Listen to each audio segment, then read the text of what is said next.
현재 세계 각국에선 탄소 중립 흐름 속에 원자력 발전소의 영구 정지를 추진하던 국가들도 운영허가 만료가 예정된 원전을 계속 운전하려고 추진하는 등의 움직임이 일어나고 있습니다. 우리 정부 역시 2030년까지 원자력 발전의 비중을 약 30% 이상으로 확대할 계획을 알렸는데요. 대체 왜 원자력 발전을 줄이려고 하는 나라들도 있는 지금 이러한 현상이 일어나고 있는 걸까요?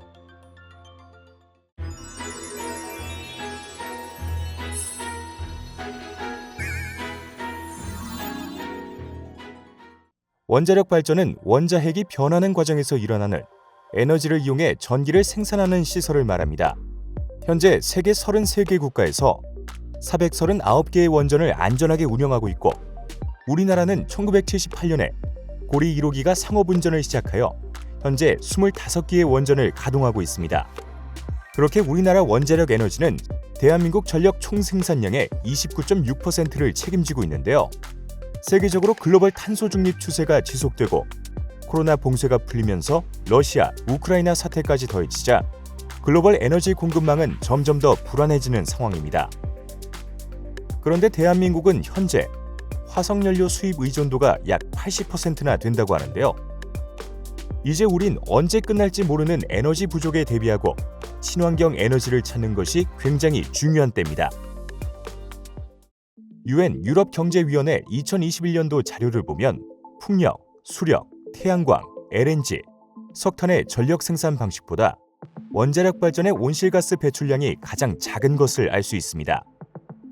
이 결과만 보더라도 원자력 에너지가 친환경적이라는 것을 알 수 있는데 대표 해결료인 우라늄 1kg이 전부 핵분열될 때 나오는 에너지는 석유 9,000드럼, 석탄 3,000톤에서 나오는 어마어마한 열에너지와 맞먹는다고 합니다.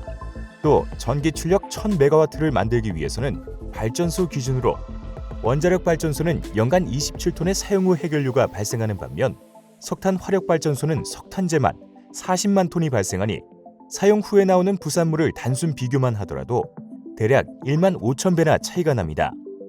이 정도면 석탄, 석유 등의 가격이 올라도 너무 오른 상황에서 원자력 에너지가 상대적으로 저렴한 것은 물론 왜 친환경 에너지라고 하는지 조금은 이해가 갈 것입니다. 하지만 원자력이 이렇게 긍정적인 면만 있는 건 아닙니다. 강대국이나 북한의 핵무기 개발 등 전쟁 무기에 쓰이기 때문인데요. 이에 미국 아이젠하워 대통령은 2차 대전 이후 1953년 유엔 총회에서 원자력의 평화적 이용 선언을 했습니다.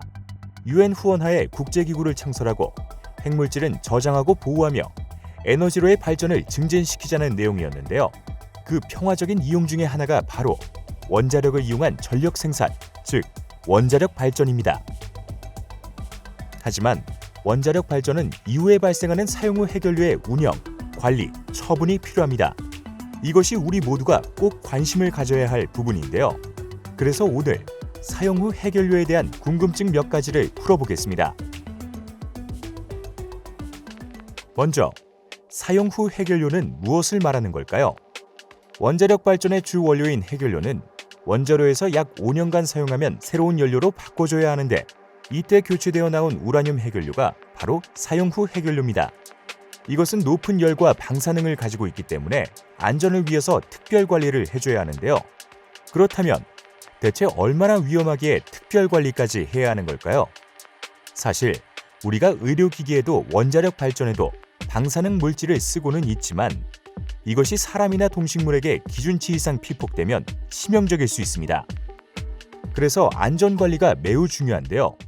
우리나라는 사용 후 해결료를 얼마나 안전하게 관리하고 있을까요? 먼저 사용 후 해결료는 고준위 방사성 폐기물에 속하는데 미국 코네티컷 양키즈 원전의 경우 1967년부터 30년간 운영되고 영구 정지한 후 사용된 사용 후 해결료를 가로 20m 곱하기 세로 60m의 소규모 부지에 저장했습니다. 우리나라는 저장 방식에 따라 크게 습식 저장과 건식 저장으로 나뉘어져 관리되고 있는데요.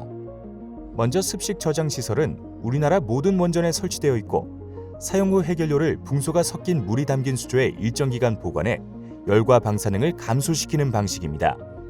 그래서 습식 저장 시설에서 일정 기간 냉각된 사용 후 해결료는 건식 저장 시설로 옮겨져 저장을 하기도 하는데 이 방법은 공기의 자연대류에 의한 냉각 방식이기 때문에 별도의 동력원 없이도 안전하고 경제적인 저장 방식입니다. 그래서 미국, 일본, 독일 등 24개국에서 안전하게 사용하고 있고 우리나라도 1992년부터 최근까지 경주 월성원자력본부에서 사일로형인 캐니스터와 모듈형인 맥스터를 안전하게 운영 중입니다. 이 시설들은 7.0 규모의 지진에도 견딜 수 있도록 모두 내진 설계되었는데요. 2016년 경주에서 역대 최대인 5.8 규모의 지진이 발생했을 때 원전과 건식 저장 시설은 손상이 없었습니다.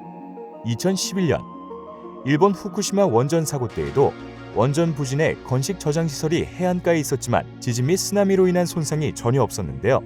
이것만 봐도 건식 저장 시설의 안전성을 확인할 수 있습니다. 자, 그렇다면 땅 위에 설치된 이 시설에서 방사능 피해는 정말 없을까요? 우선 월성 원전의 맥스터 시설은 벽과 상부의 두께가 1m인 콘크리트 구조물로 방사선 유출을 차단하고 있고 우리 국토에서 평상시 자연적으로 나오는 방사선량이 시간당 0.05에서 0.30 마이크로시버트인데 비해 월성 원전의 건식 저장 시설 주변의 방사선량은 시간당 0.09 마이크로시버트 정도입니다. 이는 국가 환경 방사선 자동 감시망을 통해 실시간 방사선 데이터를 확인한 수치인데요. 이 정도면 인체에 아무 영향을 끼치지 않는다고 할 수 있습니다. 문제는 이 두 저장 시설이 모두 사용 후 해결료를 중간 또는 최종 처분에 앞서 원전 내에 임시로 보관하는 역할일 뿐 영구적인 처분 방법이 아니라는 겁니다. 국제원자력기구에서는 영구 처분 방식으로 심층 처분을 권고하고 있는데 이미 핀란드에서는 규제기관의 허가를 받아 2025년 운영을 목표로 지하 500m의 심층 처분 시설을 건설하고 있습니다. 그러나 우리나라는 40년이 넘게 원전을 운영하고 있지만 아직 그 시설을 마련하지 못했는데요. 이것이 바로 우리가 꼭 해결해야 할 문제입니다. 2030년부터 대부분의 원전들이 사용 후 해결료 습식 저장 시설의 포화를 앞두고 있어 그 대책 마련이 시급하기 때문입니다. 그렇다면 우리는 앞으로 어떤 준비를 해야 할까요? 우선 사용 후 해결료의 중간 저장 시설 및 영구 처분 시설이 마련될 때까지 원전 부진의 건식 저장 시설을 잘 활용해 원전을 안전하게 가동해야 할 것입니다. 그리고 중간 저장 시설과 영구 처분 시설에 대한 기본 계획과 향후 제정될 특별법에 따라 정부와 국민 또 전문가들은 면밀한 협의를 통해 안전하며 친환경적인 원자력 발전의 미래를 완성해야 할 것입니다.